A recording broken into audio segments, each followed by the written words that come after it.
1947 में योगी जी नहीं थे, 10.5 लाख सनातनी हिंदुओं की गर्दन काट के देश भी बटा और सत्ता भी बनी और एक पार्टी ने देश भी लिया। तो सवाल यह है कि बटने की बात जब कही जाती है तो ये उन लोगों के दिमाग में आता है कि वो किसी खास लोगों से कह रहे हैं, देश के तमाम लोगों से कह रहे हैं बटने के लिए। आपके जहन में क्यों आता है कि सिर्फ हिंदुओं के लिए कहा गया है? ये तो आपकी सोच है। इसलिए इस बयान को भारतीय राजनीति में इसलिए ज़रूरी है कि इसी के कारण देश बटा, इसी के कारण कश्मीर हुआ, इसी के कारण केरला हुआ, दिल्ली हुआ।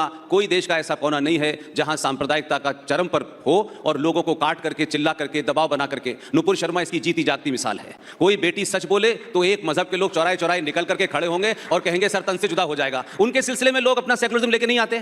सर, अनुराग भदौरिया कह रहे हैं बटेंगे तो कटेंगे, दरअसल देश को बांटने का फॉर्मूला है, जोड़ने का नहीं। आप जरा एक बार बताइए कि बटेंगे तो कटेंगे क्या मैसेज देता है और क्यों जरूरी है? अच्छा मैसेज है, लेकिन देर से दिया गया है, पहले देना चाहिए था। इस देश में सच बोलने वालों को लोग हेट मॉन्गर कहने लगे हैं और झूठ बोलने वाले लोग जो हैं वो इंटेलेक्चुअल कहलाने लगे हैं। 1947 में योगी जी नहीं थे, 10.5 लाख सनातनी हिंदुओं की गर्दन काट के देश भी बटा और सत्ता भी बनी और एक पार्टी ने देश भी लिया। तो सवाल यह है कि बटने की बात जब कही जाती है तो ये उन लोगों के दिमाग में आता है कि वो किसी खास लोगों से कह रहे हैं, देश के तमाम लोगों से कह रहे हैं बटने के लिए। आपके जहन में क्यों आता है कि सिर्फ हिंदुओं के लिए कहा गया है? ये तो आपकी सोच है। इसलिए इस बयान को भारतीय राजनीति में इसलिए ज़रूरी है कि इसी के कारण देश बटा, इसी के कारण कश्मीर हुआ, इसी के कारण केरला हुआ, दिल्ली हुआ। कोई देश का ऐसा कोना नहीं है जहां सांप्रदायिकता का चरम पर हो और लोगों को काट करके, चिल्ला करके, दबाव बना करके। नुपुर शर्मा इसकी जीती जागती मिसाल है। कोई बेटी सच बोले तो एक मजहब के लोग चौराहे चौराहे निकल करके खड़े होंगे और कहेंगे सर तन से जुदा हो जाएगा। उनके सिलसिले में लोग अपना सेकुलरिज्म लेके नहीं आते। उनके बारे में सवाल नहीं पूछते कि भाई ये क्या तरीका है कि अगर किसी ने कोई बात कही आप इंटेलेक्चुअली उसे काउंटर करें। आप तलवार के जोर पर किसी कन्हैया की गर्दन काट देंगे और इस देश के 80 से 90 करोड़ लोगों को डराने की कोशिश करेंगे। लेकिन भारत बदला है और कटेंगे बटेंगे, मैंने पहले ही कहा, यह बयान देर से आया है, अच्छा बयान है, ऐसे बयान आते रहने चाहिए। नहीं, सिर्फ 10 सेकंड का। इसके मतलब आप चाहते हैं कि देश के अंदर में हिंदू, मुस्लिम, सिख, ईसाई इनको सबको बांट दें? हिंदुस्तान संविधान से नहीं चलेगा। हिंदुस्तान किससे चलेगा? सुनिए, आपकी बात का जवाब देते हैं। हमने कहा भदौरिया साहब में चोर था, मैंने कहा धर्म के नाम पे राजनीति नहीं होनी चाहिए। राजनीति में धर्म बता रहा हूं ना, आप हिंदू मुस्लिम क्यों करने लगे? मतलब आपके मन में चोर है। आप नहीं सुनिए, आप 1947 की बात करते तो 1942 में आप कहां थे? जब देश आजादी का आंदोलन हो रहा था तब आप कहां थे? आपने पार्टिसिपेशन क्यों नहीं किया? बताइए। आप तब नहीं बताएंगे, आप तब नहीं बताएंगे क्योंकि आप वो राजनीति सूट करती है। आप समाज के अंदर में नफरत की राजनीति करते हैं, नफरत की राजनीति करके आप सत्ता पाना चाहते हैं। यही आपका मकसद है। आपका मकसद जोड़ने का नहीं है, तोड़ने का मकसद है आपका। और ये आप नहीं समझ रहे हैं आप समाज के अंदर क्या बोके जा रहे हैं। आपकी हमारी आप समाज को क्या देके जा रहे हैं? भदौरिया जी सुनिए, 10 सेकंड कुछ एक बात टीवी डिबेट के लिए काफी है भदौरिया साहब। नहीं, आप नफरत की बात बोले तो मैंने आपको नहीं, आप एक बार विकास का नाम नहीं ले पाए, एक बार बेरोजगारी का नाम नहीं ले पाए। हिंदू, मुस्लिम, सिख, ईसाई सब बेरोजगार हैं या नहीं? अरे आप करें ना इस काम के लिए, मैं तो नहीं पॉलिटिक्स में हूं भाई। इस्लाम में आ गए फिर आप? मैंने इस्लाम का नाम ही नहीं लिया। तो फिर क्या कह रहे हैं आप ही को लग रहा है ना इस्लाम में तो नाम नहीं लिया। आप ही बोला हिंदू। भाई आपसे बहस करने नहीं आया हूं, उनके फंक्शन में आया हूं। आप टेलीविजन में नफरत की बात नहीं, आप मुझे मत बताइए क्या नफरत है। Don't tell me what is नफरत। काटने बांटने की बात, हम सब हिंदुस्तानी हैं। आप नहीं है, आप नहीं है, मैं बोलता हूं आप नहीं है। मैंने आपको सर्टिफिकेट कब दे दूंगा आपको? मैं आप दिन भर टेलीविजन पे पक्ष करते हैं। कोई मतलब बोलिए हिंदुस्तानी है, बोलिए आप। रिपब्लिक टेलीविजन के भदौरिया जी हो गया। दूसरों को भी सुनिए, बस यही टॉलरेंस है कि आप दूसरों को सुनने को तैयार नहीं। मैं सुन रहा हूं, नहीं सुन पा रहे। हिंदुस्तानी हूं मैं, फर्क से कहता हूं। बहुत हिंदुस्तानी है, ठीक है, लेकिन भाई मैं टेलीविजन डिबेट करने नहीं आया हूं। जी बोलिए। आप अपनी बात रखिए, मैं अपनी बात रख रहा हूं। देखो डिबेट करने नहीं आया हूं जो आप करते हैं दिन भर टेलीविजन पे। जो आप बांटते हैं दिन भर उसके वो नहीं चलेगा। तो रोकिए ना जाके, आप काउंटर करिए पब्लिक में जाकर, टेलीविजन पे क्या कर रहे हैं? शिवम मेरा सवाल आपसे, बटेंगे तो कटेंगे क्या ये देश को बांटने का फॉर्मूला है?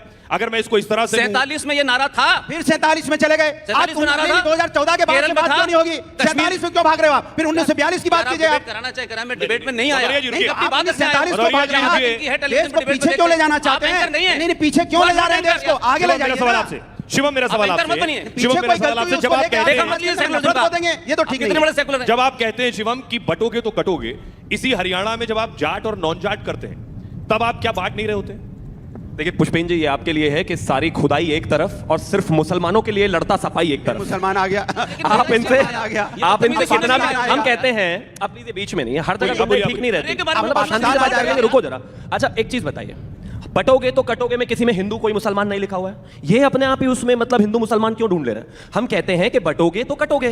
भाई यही तो हमारी दादी नानी मासी चाची कहती थी कि बेटा एक रहना है, परिवार में एक रहना है, भाइयों को एक रहना है, बहन भाइयों को एक रहना है। अगर एक नहीं रहोगे तो बाहर वाला फायदा उठा लेगा। इसी बात को हम कह देते हैं तो पता नहीं समाजवादी वालों को इतनी दिक्कत क्यों हो जाती है।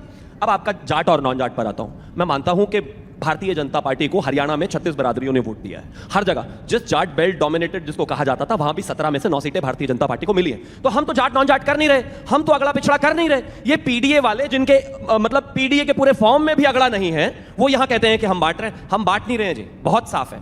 अगर आदरणीय प्रधानमंत्री जी ने कहा है कि अगर बटोगे तो सत्ता की मलाई कोई और खाएगा, बिल्कुल ठीक है। बटोगे तो कटोगे, बिल्कुल ठीक है। और ऐसा ही होना चाहिए। एक समाज को, एक परिवार को, एक घर को, एक देश को बंटने की आवश्यकता नहीं है। लेकिन हैं कुछ लोग जिनकी विचारों की पार्टियां, पॉलिटिकल पार्टियां जाति के नाम पर बनी हुई हैं। अब वो इसके अलावा और कर भी क्या सकते हैं। कंचना जी जी शायद शिवम त्यागी जी योगी जी को अपना नेता मानते हैं, गिरिराज सिंह जी को अपना नेता नहीं मानते हैं। क्योंकि गिरिराज सिंह ने साफ साफ आज कहा है, आज उनकी यात्रा निकल रही है, हिंदू सम्मेलन, हिंदू मिलन कुछ यात्रा निकल रही है, हिंदू जगाओ यात्रा निकल रही है। उसमें साफ साफ उन्होंने कहा है कि बटोगे तो कटोगे मत। हिंदुओं के लिए मैसेज है कि हिंदुओं बटो नहीं। तो आप शायद एक को अपना नेता मानते हैं, एक को नहीं मानते हैं। लेकिन आज हम जो घटनाएं देख रहे हैं, चाहे वो अभी चल रहा बहराइच का केस देख लें, उसमें जो हत्या हो रही है, जो मर्डर हो रहा है पुलिस के द्वारा, नॉर्मल लोगों के द्वारा, ये जो हत्या मर्डर हो रही है, हमें दिख रहा है ये अपराध एक नॉर्मल चलते फिरते हुए लोग कर रहे हैं। उनके अंदर ये चीज भरा हुआ है। लेकिन प्रेरित कहां से होते हैं? प्रेरित होते हैं गिरिराज सिंह जैसे लोगों से, योगी आदित्यनाथ जैसे लोगों से, जो आप कह रही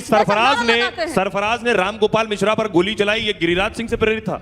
देखिए मैं नहीं गलत है। मैं कह रही हूँ मर्डर, इसलिए मैंने बोला कि मर्डर था वो, और किसी भी तरह मर्डर कौन वाला? आप तो एनकाउंटर को भी मर्डर कहते हैं। अखिलेश यादव उस पर सवाल उठा रहे हैं एनकाउंटर पर। मर्डर है वो, पुलिस द्वारा मर्डर है। आप कोई ना रूल एनकाउंटर मर्डर है आप कह रही हैं? वो जो पुलिस वालों ने किया वो मर्डर है। सही सवाल है। अगर इनकाउंटर इस देश का सॉल्यूशन होता तो आज उत्तर प्रदेश को स्वर्ग हो जाना चाहिए था, क्योंकि सबसे ज्यादा इनकाउंटर वहां हुए। एक के बाद एक इनकाउंटर हो रहा है, फिर भी हत्याएं हो रही है, फिर भी दंगा हो रहा है। क्यों इनकाउंटर सॉल्यूशन नहीं है? आप सॉल्यूशन की तरफ बात करिए। सवाल फिर आपसे है, सवाल आपसे है कि आपकी पार्टी का कोई सदस्य रामगोपाल मिश्रा के घर नहीं गया। अखिलेश यादव ने रामगोपाल मिश्रा की मौत पर कुछ नहीं कहा, लेकिन सरफराज के एनकाउंटर पर जब अखिलेश यादव सवाल उठाते हैं तो बीजेपी सवाल पूछती है कि आपको एक तरफा दर्द क्यों होता है। इस पे बीजेपी के सवाल का क्या जवाब देंगे? देखिए कमाल की बात है, समाज के अंदर में क्या माहौल चल रहा है। एक सरकार उत्तर प्रदेश में भारतीय जनता पार्टी की है। जब भारतीय जनता पार्टी की सरकार है तो पुलिस क्या कर रही थी, एलयू क्या कर रहा था, एलआईयू डिपार्टमेंट क्या कर रहा था, इंटेलिजेंस डिपार्टमेंट क्या कर रहा था, पुलिस प्रशासन क्या कर रहा था? भाई आपने रेकी क्यों नहीं की? आपको पता है कि वहां से जुलूस निकलेगा, कोई अप्रिय घटना हो सकती है, तो आपने क्यों नहीं वैसे व्यवस्थाएं की? आपने पहले आपकी पुलिस की कमजोरी की वजह से, पुलिस की नाकामी की वजह से आज हमारे बीच में रामगोपाल मिश्रा नहीं है। इसकी जिम्मेदार कोई होगा तो प्रशासन को नहीं दिया जाएगा। एक बात। दूसरी बात, जब वहां पे इस तरह की घटना हुई, पहले तो इस तरह की घटना हुई, अगर पुलिस प्रशासन वहां मौजूद होता, 6 महीने पहले उसकी शादी हुई थी, मात्र 6 महीना पहले, और वो 21-22 साल का बच्चा है। वो ऐसा कौन व्यक्ति था जिसने उसको भड़काया, जिसने उसको उत्तेजित किया, उकसाया, जिसकी वजह से वो वहां छत पे चढ़ा? यह जिम्मेदारी भी किसी की होनी चाहिए। और जिन्होंने मारा उन्हें भी, उनके साथ भी कोई ऐसा नहीं कि बहुत ज्यादा उनके अंदर हम उनके सपोर्ट में, जो किसी को कोई छत पे चढ़ जाएगा, कोई मार देगा, ये भी किसी को अधिकार नहीं है कि कोई किसी पे गोली मार देगा। लेकिन योगी के इंसाफ पर क्या कहेंगे? बात सुनो ना, योगी के इंसाफ पर क्या कहेंगे? एनकाउंटर पर क्या गया? वहां पे दंगा करा दिया भाई। इधर यहाँ पे रामगोपाल मिश्रा जी की मौत हुई, उधर यहाँ बेगुनाहों के घर जले, किसी का ट्रैक्टर जल गया, किसी का घर जल गया, किसी की बैलगाड़ी जल गई, और आपको मजाक समझ में आ रहा है कि योगी ने क्या किया? योगी की सरकार में दंगा हो गया, लोगों के घर उजड़ गए। एनकाउंटर सही था या गलत था? सुनिए मजेदार बात, आप सुनिए। जब आप वहां पे गोली चली, जब गोली चली तो पुलिस अगर होती तो उसी समय पकड़ लिया जाता आरोपी। उस समय आरोपी को क्यों नहीं पकड़ा गया? मेरा सवाल सीधा सा है, उसी समय आरोपी को पकड़ना चाहिए।